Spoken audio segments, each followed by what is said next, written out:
Notre secours est dans le nom du Seigneur qui a fait le ciel et la terre. Alors, la lecture d'aujourd'hui va être longue, très longue. Excusez-moi, mes petits bichons. J'ai pas pu faire autrement. Parce que si jamais je coupais ailleurs, je respectais plus la structure du texte. Et en plus, j'avais même plus de temps pour commenter le chapitre 47, qui pour le coup, lui, avait vraiment besoin d'être commenté. Donc bah écoutez, la Bible en un an, c'est un podcast qui se mérite. Et c'est aujourd'hui que vous payez le prix. Courage, je l'ai fait avant vous, j'en suis pas mort. J'ai pas pu faire autrement.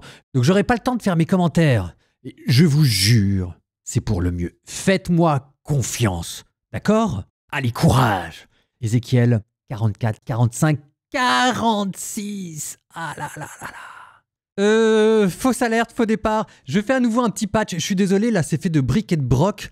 Je suis désolé, cette vision d'Ézéchiel, je l'ai compris 1 mois et demi après l'avoir commenté. Et en plus, j'ai découvert que c'était une vision qui était surimportante parce que Ézéchiel, à l'occasion du temple, vous proposait une révolution sociale. Donc j'explique rapidement. Je vous avais déjà dit que le temple maintenant allait plus être lié à la monarchie, mais c'était directement le ciel descendu sur terre. Et ben là, c'est à nouveau ce que vous allez avoir. Et vous allez voir comment est-ce que du temple, on propose une vision de toute la société, de comment elle sera organisée après l'exil. Au programme, chapitre 44. La réforme du clergé. Le prêtre n'est plus un fonctionnaire, il est le garant de la fidélité. Sauf que révolution sociale, cette fois-ci on va se concentrer sur la lignée sadocite et on va mettre les lévites de côté. Avec les lévites, c'était tous les sanctuaires provinciaux qui sont visés. Maintenant, centralisation du culte et figure prééminente du grand prêtre qui aura lieu après l'exil. Chapitre 45. La réforme du territoire qui ne devient plus un objet de convoitise mais qui devient distribué par Dieu, l'architecte du monde. Sauf que, à nouveau, révolution, parce qu'avant l'exil, c'était pas comme ça. C'était une organisation tribale. Et là, maintenant, le territoire devient une réalité sacrée, ordonnée selon le temple qui est en son centre. C'est une conception administrative du territoire, c'est plus un héritage historique tribu après tribu.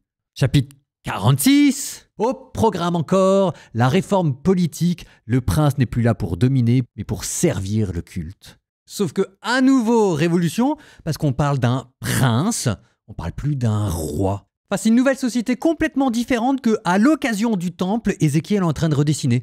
Avant, on était dans une monarchie, maintenant on est dans une théocratie. Fin du patch, je m'excuse si jamais c'est fait un peu de briques et de broc, c'est la vie quoi. On y va.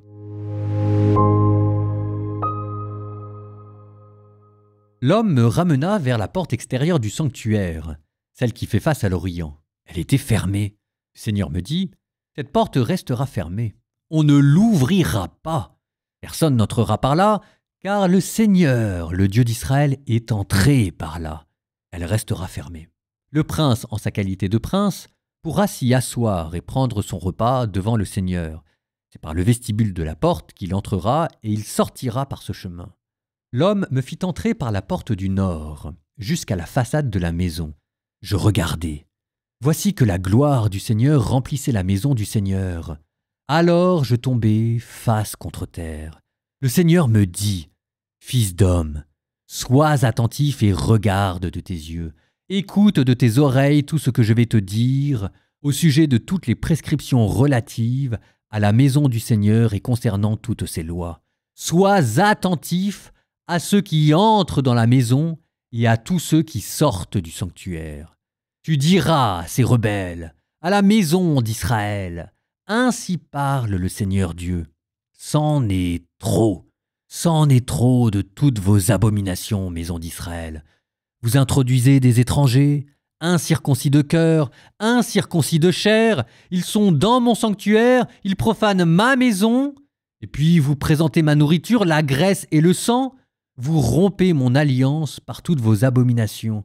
Vous n'avez pas maintenu les observances relatives à mes choses saintes, mais vous avez établi des étrangers afin qu'ils maintiennent à votre place ces observances.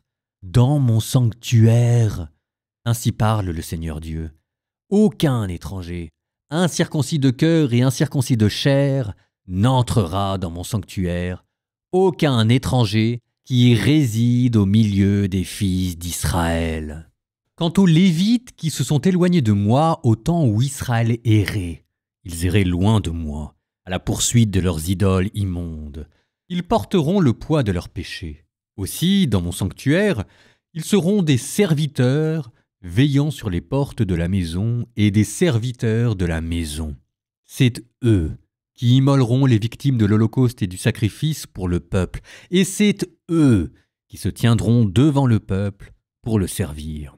Parce qu'ils l'ont servi devant les idoles immondes, et parce qu'ils firent tomber la maison d'Israël dans le péché, à cause de cela, je lève la main contre eux, oracle du Seigneur Dieu. Ils porteront le poids de leurs péchés. Ils ne s'approcheront pas de moi pour exercer mon sacerdoce, ni pour s'approcher de toutes mes choses saintes, des choses très saintes.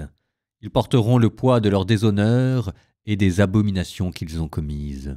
Je les établirai pour maintenir les observances dans la maison pour tous ceux qui a trait à son service et tout ce qui s'y fait. Les prêtres lévites, fils de Sadoc, ont maintenu les observances de mon sanctuaire lorsque les fils d'Israël erraient loin de moi. Ce sont eux qui s'approcheront de moi pour me servir. Ils se tiendront devant moi pour me présenter la graisse et le sang, oracle du Seigneur. Ce sont eux qui entreront dans mon sanctuaire, eux qui s'approcheront de ma table pour me servir et qui maintiendront mes observances. Quand ils entreront par la courte de la porte intérieure, ils mettront des vêtements de lin. Ils ne porteront pas de laine. Quand ils officieront aux portes de la cour intérieure et dans la maison, ils auront sur la tête des turbans de lin et aux reins des caleçons de lin. Ils n'auront pas de ceinture à cause de la sueur. Quand ils sortiront dans la cour extérieure vers le peuple, ils ôteront les vêtements dans lesquels ils auront officié et les déposeront dans les salles du sanctuaire. Ils prendront d'autres vêtements afin de ne pas communiquer la sainteté au peuple par leurs vêtements. Ils ne se raseront pas la tête, ils ne se laisseront pas pousser les cheveux, mais ils les tailleront soigneusement. Aucun prêtre ne boira de vin quand il devra entrer dans la cour intérieure. Ils n'épouseront pas de femmes veuves ou répudiées, mais seulement des vierges de la maison d'Israël. La veuve d'un prêtre, ils pourront l'épouser. Ils enseigneront à mon peuple à distinguer entre le saint et le profane, et ils lui apprendront à distinguer entre le pur et l'impur. En cas de procès, c'est eux qui interviendront en juge. Ils jugeront le cas selon mon droit. Ils observeront mes lois et mes décrets dans toutes mes solennités, et ils sanctifieront mes sabbats. Le prêtre n'entrera pas chez un homme mort, car il deviendrait impur. Cependant, pour un père, une mère, un fils, une fille, un frère, une sœur, qui n'a pas appartenu à un homme, un prêtre pourra se rendre impur. Après sa purification, on comptera 7 jours. Puis le jour où il entrera dans le sanctuaire, dans la cour intérieure, pour servir dans le sanctuaire, il présentera son sacrifice pour la faute, oracle du Seigneur Dieu. Ils n'auront qu'un seul héritage, et leur héritage, c'est moi. Vous ne leur donnerez pas de propriété en Israël, c'est moi leur propriété. Eux auront pour nourriture l'offrande de céréales, la victime du sacrifice pour la faute et celle du sacrifice de réparation. Tout ce qui est voué à l'anathème en Israël sera pour eux. Le meilleur de tous les prémices, toutes les contributions de toutes sortes, parmi toutes celles que vous prélèverez, seront pour les prêtres. Le meilleur de vos fournées, vous le donnerez aux prêtres pour que la bénédiction repose sur votre maison. Les prêtres ne mangeront d'aucune bête crevée ou déchirée, que ce soit un oiseau ou du bétail. Lorsque le pays vous reviendra en héritage, vous prélèverez une part pour le Seigneur. Elle sera sainte, prise sur le pays. Sa longueur sera de 25 000 coudées, sa largeur de 20 000. Ce sera un territoire entièrement saint de toutes parts. On y réservera pour le sanctuaire un carré de 500 coudées sur 500, avec autour un terrain de 50 coudées. Ce que vous aurez prélevé, tu mesureras en longueur 25 000 coudées et 10 000 en largeur. Là sera donc le sanctuaire, le Saint des Saints. Cette partie sainte prise sur le pays sera pour les prêtres qui desservent le sanctuaire et s'approchent du Seigneur pour le servir. Ils auront ainsi un emplacement pour des maisons et un lieu saint pour le sanctuaire. Une autre partie de 25 000 coudées de long et 10 000 de large sera pour les Lévites qui desservent la maison. Ils y posséderont des lieux d'habitation. Vous donnerez en propriété pour la ville 5 000 coudées de largeur et 25 000 de longueur, contigus à la part du sanctuaire. Ce sera pour toute la maison d'Israël. Pour le prince, il y aura un territoire de chaque côté de la part sainte et de la propriété de la ville, longeant la part sainte et la propriété de la ville du côté occidental vers l'ouest et du côté oriental vers l'est. Sa longueur correspondra à chacun des lots depuis la frontière occidentale jusqu'à la frontière orientale du pays. Ce sera sa propriété en Israël. Ainsi mes princes n'exploiteront plus mon peuple, ils donneront le pays à la maison d'Israël, à ses tribus. Ainsi parle le Seigneur Dieu. C'en est trop, princes d'Israël. Loin de vous la violence et la dévastation. Pratiquez le droit et la justice. Cessez vos exactions contre mon peuple, oracle du Seigneur Dieu. Ayez des balances justes, un épha juste, un bath juste. Que l'épha pour le grain et le bath pour les liquides soient de même capacité. Que le bath contienne 1/10 de homère et l'épha 1/10 de homère. C'est en homère que sera jaugée leur capacité. Leur cycle vaudra 20 guéras. 25 cycles plus 25 cycles plus 15 cycles vaudront pour vous une mine. Pour la contribution que vous prélèverez, 1/6 d'épha par homère de blé et 1/6 d'épha par homère d'orge.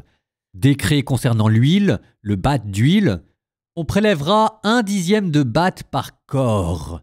10 baths étant un homère, puisque 10 baths font un corps.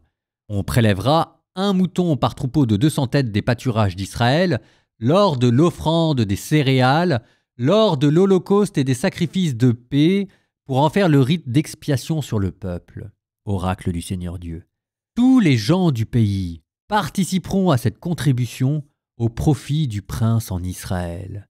Au prince incomberont les holocaustes, l'holophande de céréales et la libation lors des pèlerinages, des nouvelles lunes, des sabbats, lors de toutes les solennités de la maison d'Israël. C'est lui qui assurera le sacrifice pour la faute, ainsi que l'offrande de céréales, l'holocauste et les sacrifices de paix pour faire le rite d'expiation en faveur de la maison d'Israël. Ainsi parle le Seigneur Dieu. Le premier mois, le premier du mois, tu prendras un jeune taureau sans défaut et tu feras le sacrifice pour la faute en faveur du sanctuaire. Le prêtre prendra du sang du sacrifice et en mettra sur les montants de la maison, sur les 4 angles du socle de l'autel et sur le montant de la porte de la cour intérieure.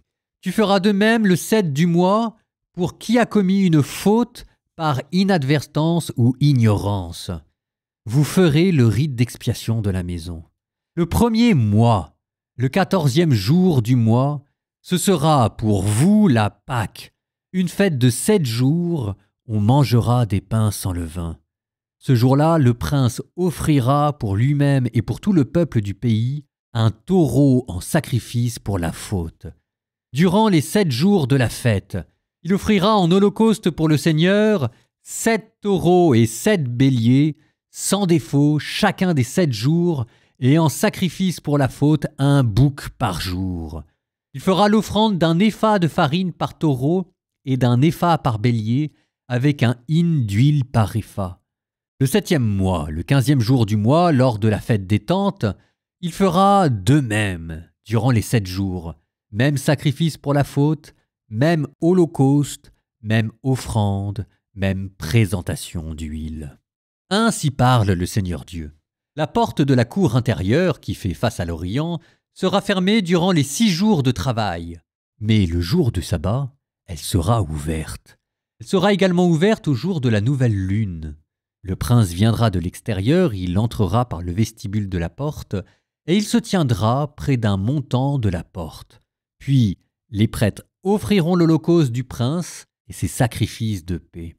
Le prince se prosternera sur le seuil de la porte, puis sortira. Mais la porte ne sera pas refermée avant le soir.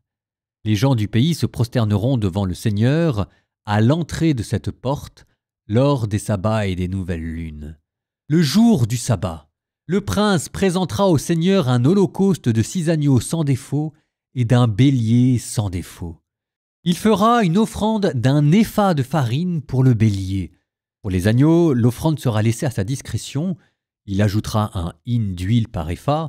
Le jour de la nouvelle lune, l'holocauste sera un jeune taureau sans défaut, de 6 agneaux et d'un bélier sans défaut. Le prince fera aussi l'offrande d'un épha de farine pour le taureau et d'un épha pour le bélier. Pour les agneaux, ce sera selon ses moyens. Il ajoutera un hin d'huile par épha. Quand le prince entrera, il entrera par le vestibule de la porte et il sortira par ce chemin. Quand les gens du pays viendront devant le Seigneur, lors des solennités, ceux qui entreront par la porte nord pour se prosterner sortiront par la porte du midi, et ceux qui entreront par la porte du midi sortiront par la porte du nord. On ne reprendra pas la porte par laquelle on est entré. On sortira à l'opposé, et le prince, au milieu d'eux, entrera quand ils entreront et sortira quand ils sortiront. Lors des pèlerinages et des solennités, l'offrande sera d'un épha de farine pour le taureau et d'un épha pour le bélier. Pour les agneaux, ce sera laissé à sa discrétion. Il ajoutera un hin d'huile par épha lorsque le prince fera pour le Seigneur un holocauste volontaire ou un sacrifice de paix volontaire. On lui ouvrira la porte qui fait face à l'Orient. Il fera son holocauste et ses sacrifices de paix comme il fait le jour de sabbat, puis il sortira et on fermera la porte dès sa sortie. Avec un agneau de l'année, sans défaut, tu offriras chaque jour un holocauste au Seigneur. Tu le feras chaque matin. En outre, tu feras chaque matin une offrande d'un 6e d'épha de farine et en huile, d'un tiers de hin pour humecter la farine. Telle est l'offrande pour le Seigneur. C'est un décret perpétuel à jamais. On présente l'agneau avec l'offrande et l'huile chaque matin pour l'holocauste perpétuel. Ainsi parle le Seigneur Dieu. Lorsque le prince fait à l'un de ses fils un don pris sur son héritage, ce don appartient à ses fils. C'est leur propriété héréditaire. Lorsque le prince fait à l'un de ses serviteurs un don pris sur son héritage, ce don appartient au serviteur jusqu'à l'année de l'affranchissement, après quoi il revient au prince. Seule la part de l'héritage donnée aux fils du prince reste en leur possession. Le prince ne prendra rien sur l'héritage du peuple en leur extorquant leur propriété. C'est sur sa propriété qu'il constituera l'héritage de ses fils, afin que personne de mon peuple ne soit dispersé, chacun loin de sa propriété. Par l'entrée, qui est à côté de la porte, l'homme me conduisit vers les salles saintes tournées vers le nord et destinées aux prêtres. Il y avait au fond un espace vers l'ouest. Il me dit, « C'est le lieu où les prêtres feront bouillir les victimes du sacrifice de réparation et du sacrifice pour le péché et feront cuire l'offrande de céréales, sans qu'on n'en fasse rien sortir vers la cour extérieure, ce qui communiquerait la sainteté au peuple. Il me fit sortir vers la cour extérieure et me fit passer près des 4 angles de la porte. Il y avait une cour à chaque angle. Situées dans les 4 angles de la cour, elles étaient exiguës, longues de 40 coudées et larges de 30. Les 4 cours étaient de même dimension. Une rangée de pierres les entourait toutes parts, à la base de laquelle des fourneaux avaient été aménagés tout autour. L'homme me dit, « Ce sont les cuisines. C'est là que les serviteurs de la maison feront bouillir les sacrifices du peuple. »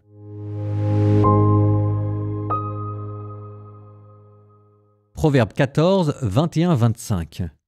Qui méprise son prochain est un pécheur, heureux qui a pitié des petites gens. Ne s'égarent-ils pas les artisans du mal? Ils sont fidèles et loyaux, les artisans du bien. En tout labeur, on trouve du profit, mais le bavardage ne mène qu'à l'indigence. La couronne des sages, c'est leur richesse, mais la folie des insensés reste folie. Ils sauvent des vies le témoin qui dit vrai. Le faux témoin, lui, ne cesse de tromper.